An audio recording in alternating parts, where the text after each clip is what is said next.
the things are actually free moving or whether they're tight and starting to seize up. And just the span adjuster, you would just adjust that to sort of suit yourself if you... Yeah, absolutely. Stubby hands like mine, you could have it quite in, or just comes in and out like that. They're quite versatile, you can adjust them. They've got a fair amount of adjustment on there for different size hands and feel for the brake.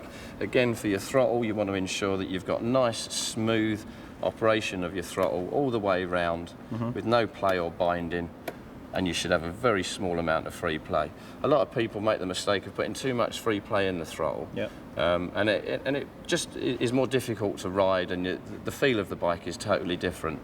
You want to be taking up the slack, but to ensure that when you go on lock to lock, that it isn't so tight that you're actually going to increase the engine RPM, that the cables are too tight. And again, there's a small amount of free play there from lock to lock, so we know that that's okay. But if you wanted to adjust it, it's quite simply a matter of undoing the lock nut and either lengthening or shortening the cable according to how much free play that you want at the lever.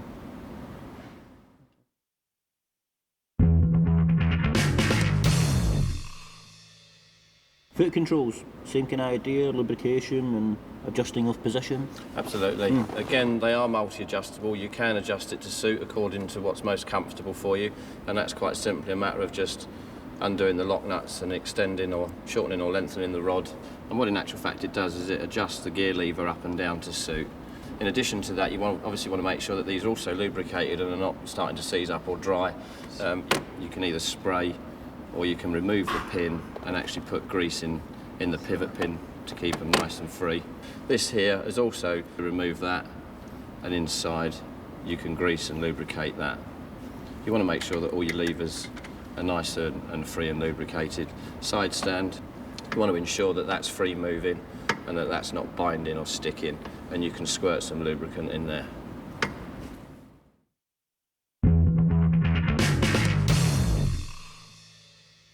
I suppose it's the biggest day-to-day maintenance thing with the bike is the chain, eh? Absolutely, Al.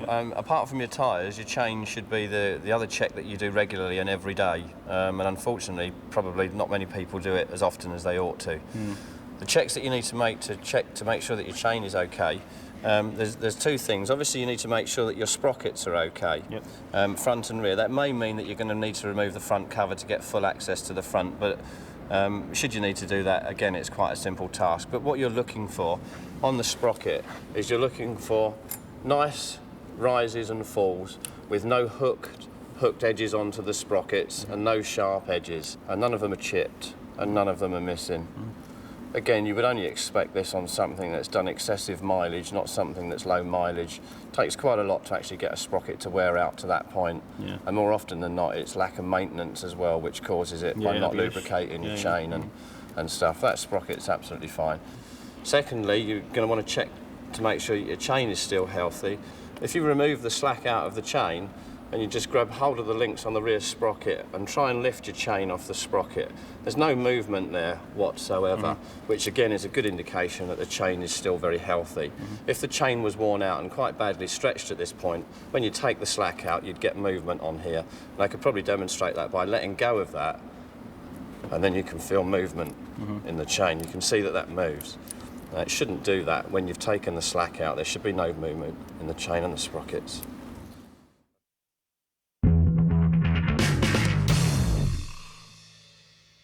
Feels a wee bit slack, this one. Think it needs a bit of adjustment? Certainly it does. And apart from a bit of adjustment, I think we'll give it a bit of a clean up as well.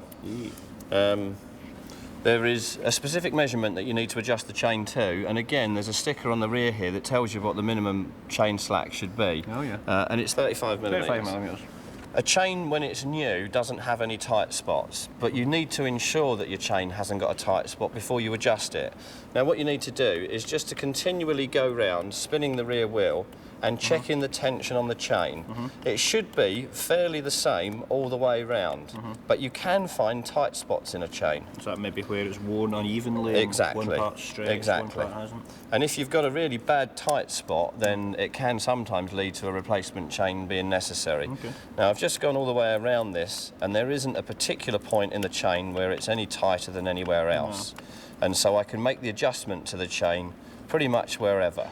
But if I was to find a tight spot in the chain now, and it was, you know, like this, this is where I need to be making the adjustment. Right, okay. So Not where it's at its slackest, because when it then comes round to the tight spot, you're really pulling the chain. Extra loose, So you need to check where your tight spot is before you make your adjustments. There are no tight spots in this. The chain is healthy, it's worth cleaning, and we can adjust it. So we'll go on to clean it now. Again, there's loads of commercially available cleaners that you can use. Give it a good old soak in. Just try to get rid of the old lubricant and any sort of gunge that's built up on it.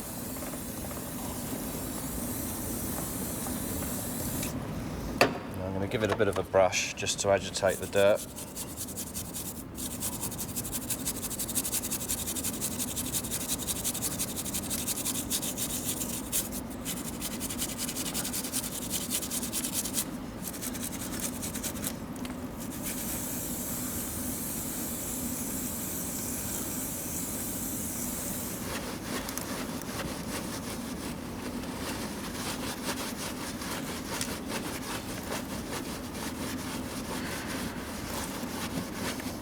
Just a small word of warning with regards to wiping the chain. Don't do it from round here, because you stand a good chance of getting your fingers caught between the chain and the sprocket. Always do it from the free length there. Yeah. I've seen people doing it with the engine running as well. That's a no-no, I think, isn't it? Absolutely.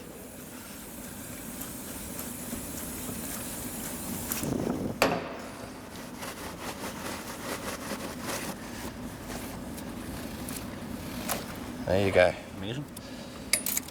Right, but now I've cleaned all the chain up, I want to actually lubricate it before I make the adjustment, and the reason that we do that is to ensure that all the links are free and that we haven't got any tight spots in the chain or any tight links or anything. So I'm going to lubricate the chain now, and Honda recommend a Hypoid 80-90 gear oil to lubricate their chains, but it's entirely up to you what you use, whether you use a chain spray, but this is the recommended for Honda. And all we do is we quite simply allow the oil to trickle on the chain.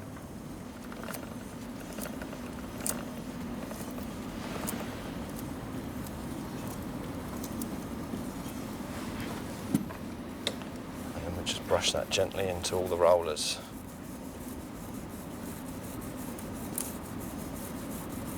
I've just done that on the top rail, I'll just do it on the bottom as well. Just gently rub that into the rollers. And that's a nicely lubricated chain. Okay, once we've lubricated the chain with the gear oil, what we do tend to do within the press workshop here is just to put some chain wax over the top of that, and what it tends to do is it seals the oil within the chain because the wax goes hard and it stops it throwing off. That's a clever one. So we'll just do a couple of squirts of this.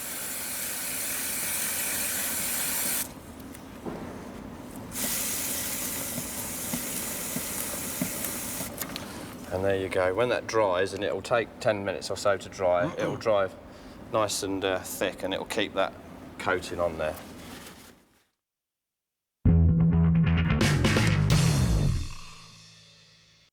Right, once the chain's nicely lubricated, I guess we want to make the adjustments to it now. Tighten it up. And quite simply, you get a ruler, and again, it tells you on the chain guard that there's 35mm is the recommended suggested free play in your chain. Now, if you get your ruler and you put that to a fixed point at the bottom of your swing arm, and then pull your chain down, and you can see how much slack there is. So at the moment, it drops down to just about 80mm, and if you push it all the way up, it's going all the way up to 30. So there's about 50mm of movement in the chain at the moment, and we want 35. So we need to take at least 15mm out of that. Okay. So we can do that now by adjusting the chain. Well, we know our chain's a bit slack, so we need to now make the adjustment to the chain. We know we've got no tight spots, so it doesn't matter where we make the adjustment to the chain now at this point, as long as we've got the right measurement. These are the chain adjusters, and all you need to do is withdraw the wheel slightly back in the swing arm to take up the slack in the chain. And again, you just get your ruler.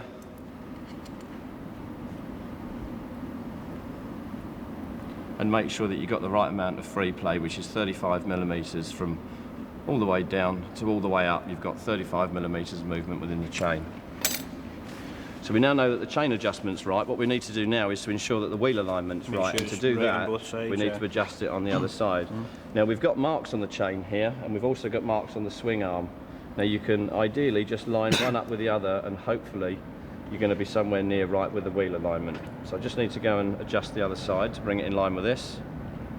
So we adjusted both sides with the same amount, so in theory the wheel should be straight in line as it was before? Absolutely. We've made sure that we've got the right amount of slack this side, we've checked the chain adjuster markers, and we've gone around the other side and we've made sure that they're exactly the same. So at that point you can obviously do the wheel up. We have the privilege of being in a workshop like this, that we've got a piece of equipment which is probably slightly more accurate than the standard adjusters on the bike, and this is a laser equipment that we can attach to the bike and ensure that the rear wheel is in perfect alignment with the front. Yeah. I've seen some dealers have got this equipment. I've seen them using it. Yep, dealers have got this. You could pop down there for a check if you wanted. If you wanted to make sure it was absolutely perfect, then you could go to your dealer and get this done. Yeah. I'll just install this on the bike and I'll show you how it works.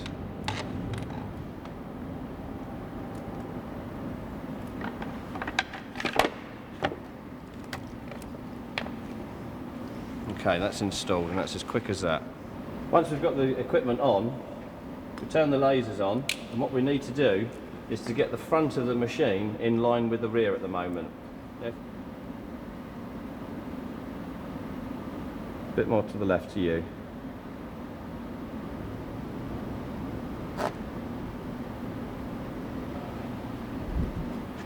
Six and a half. So we need to give that a tiny bit of a tweak.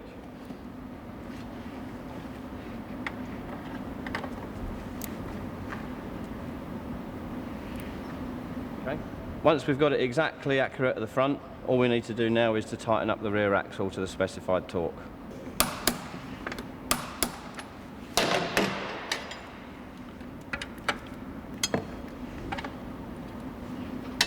And that's it, perfect chain adjustment. Torque wrench again used there? Absolutely. Yep. You can never be too sure about making sure that you've got it tightened up to the right torque setting. What would the disadvantage be if you didn't have the rear wheel aligned correctly? There's several. I mean, it'll obviously depend as to how much it's out, but a little bit. A little bit, probably you aren't going to notice too much, other than you may have some irregular wear on your tyre, but it's going to be the feel of the bike and how it rides. It won't necessarily ride straight if you've got the wheel out of alignment, and so it won't track straight. The bike will feel slightly different.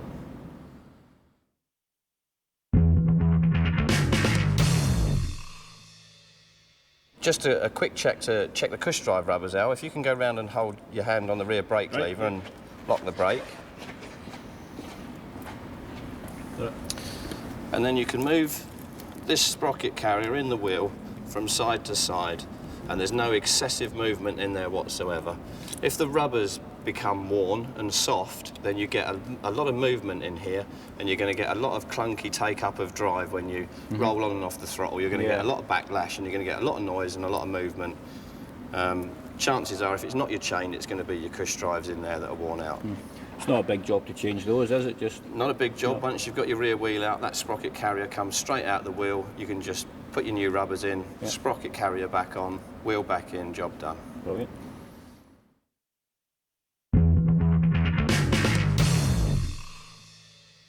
I suppose while we're at the back doing the chain, we could have a quick look at the wheel bearings as well, check the back wheel bearings. Again, same as the front now, the checks are exactly the same. You're just checking for movement in the wheel bearing, so just grab hold of the wheel top and bottom and move it from side to side and see if there's any movement in the wheel bearing. If you detect any movement in the wheel bearing, it's starting to wear out and it's time to think about changing it. Again, there's no movement in that whatsoever. That's a perfectly healthy wheel bearing.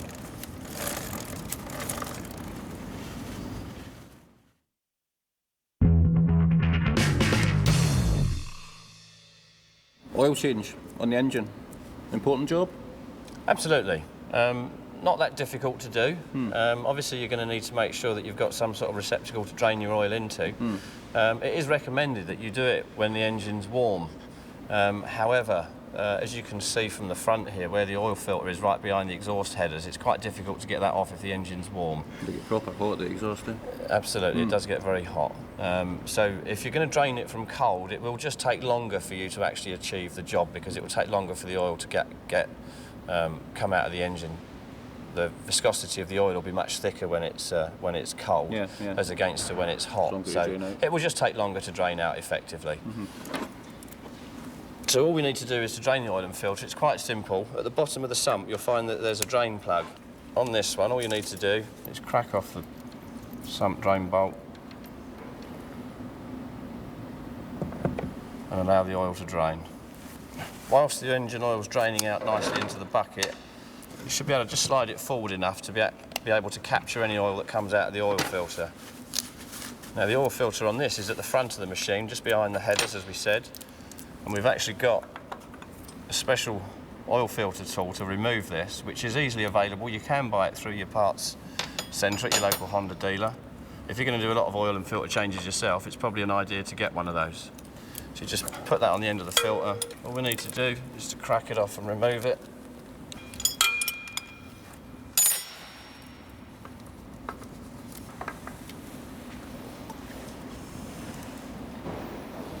Once you've got your filter off, just allow all the oil to drain out, and once it's stopped dripping oil, you can obviously put your sump plug back in and your oil filter. You could go and have a cup of tea now, eh? You could go and have a cup of tea if you want. Cup of tea, that's an idea. New sump washer, put the plug back into the sump.